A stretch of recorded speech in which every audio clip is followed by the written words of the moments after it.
नमस्कार दोस्तों, जय हिंद, जय भारत।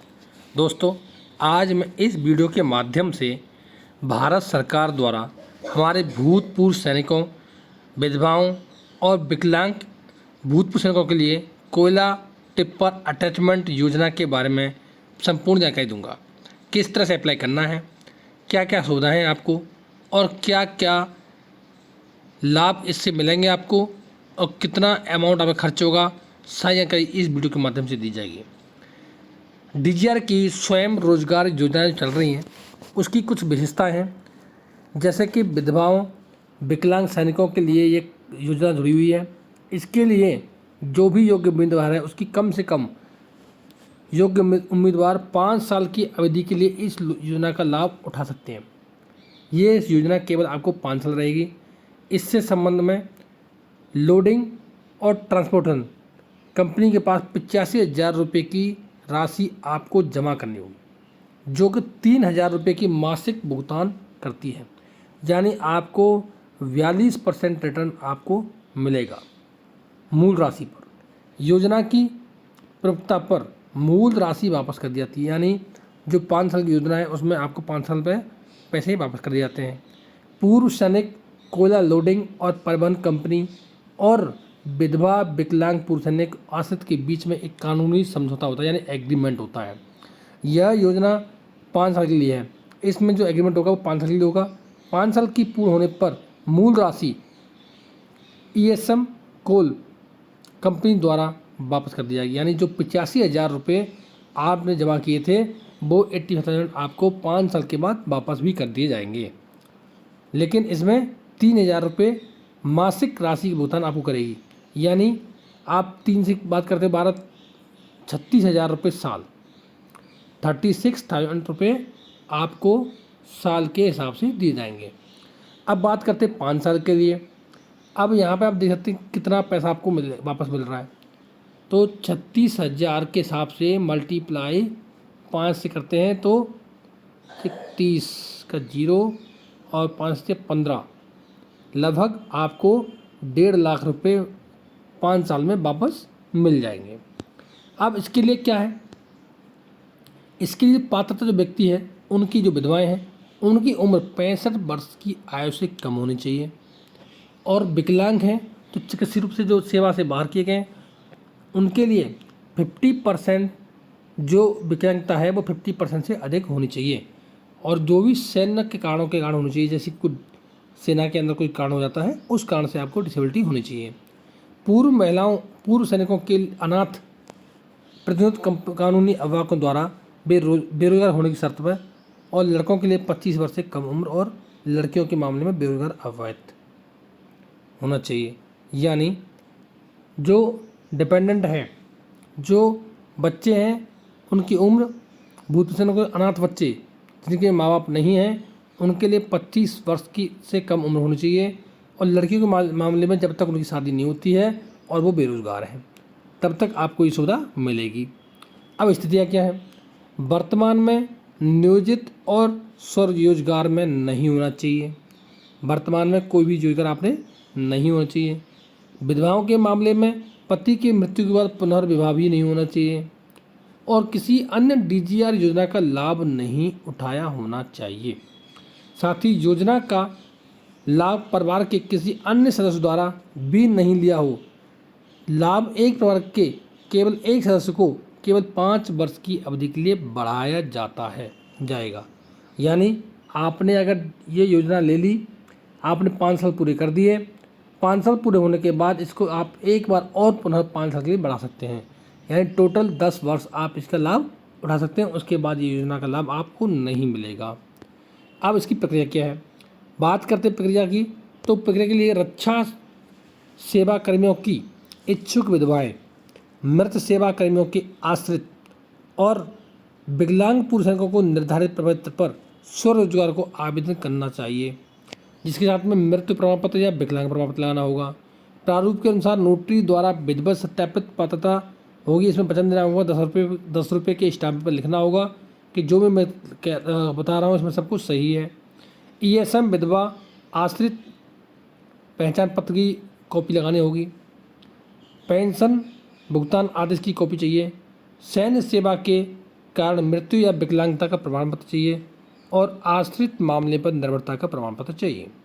अब बात करते हैं, ये सब होने के बाद आपको अप्लाई करना है तो आप जो DGR इंडिया की जो वेबसाइट है इस पर जाएंगे और इस पर जाने के बाद ये जो पेज है ये आप देख सकते हो,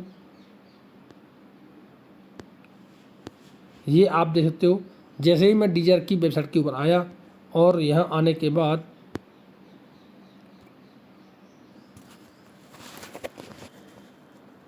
यहाँ पर आने के बाद आपको इस प्रकार से एक बुलेटिन चलता हुआ नज़र आएगा।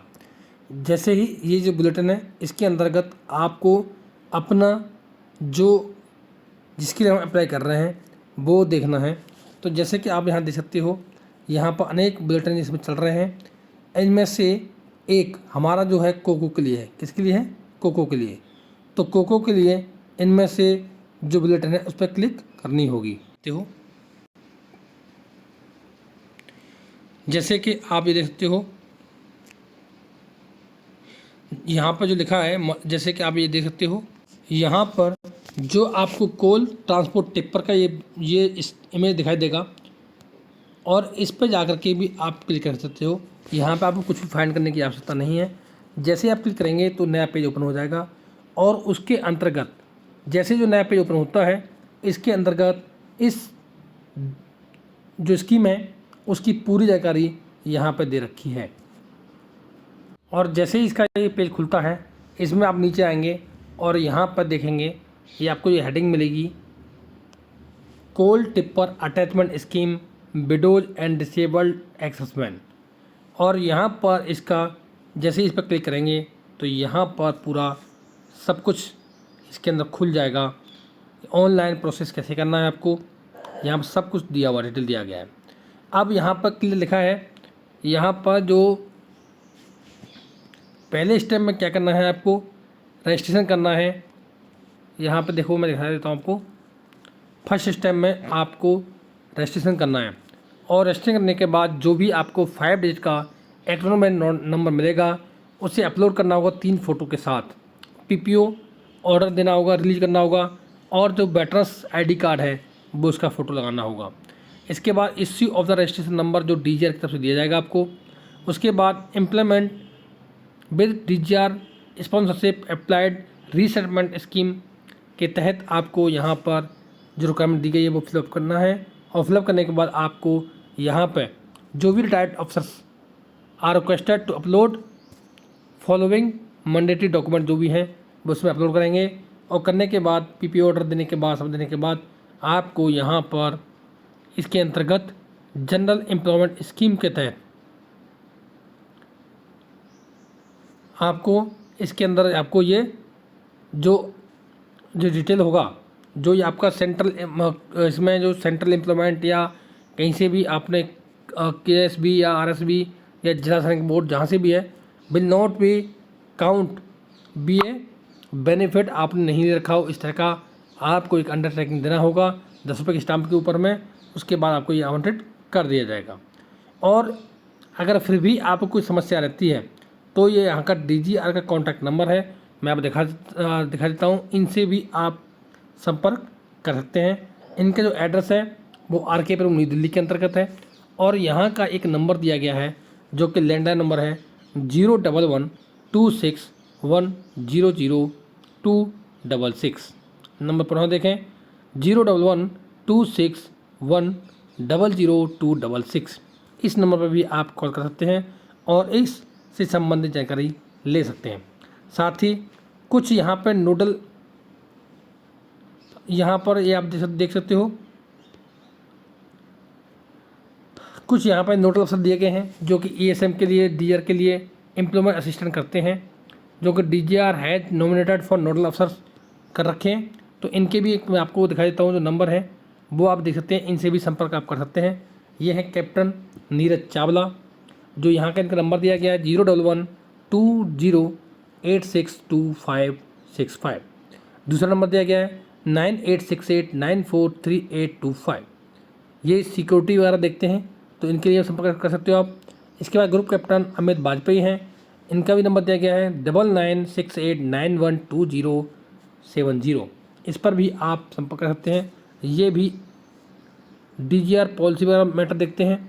लेफ्टिनेंट कर्नल नवीन शर्मा जी हैं, इनका कॉन्टैक्ट नंबर दिया गया है 9910023162।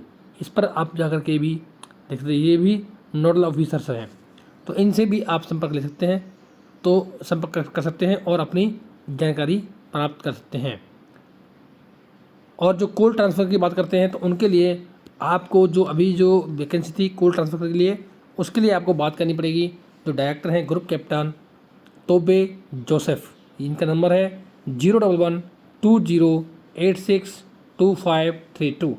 नंबर प्रोनाउंसन है 01120862532 और इनका मोबाइल नंबर है 9013129789। इन पर आप जो कोल ट्रांसमिशन वाली जो स्कीम है जिसके बारे में मैंने अभी आपको बताया था, उसी स्कीम के बारे में आप इनसे बात कर इसकी संपूर्ण जानकारी ले सकते हैं और अपनी समस्या का समाधान भी कर सकते हैं। तो दोस्तों, ये थी इससे संबंधित जानकारी। ऐसी ही जानकारी अपडेट यहाँ दी जाती है। नमस्कार दोस्तों, जय हिंद, जय भारत।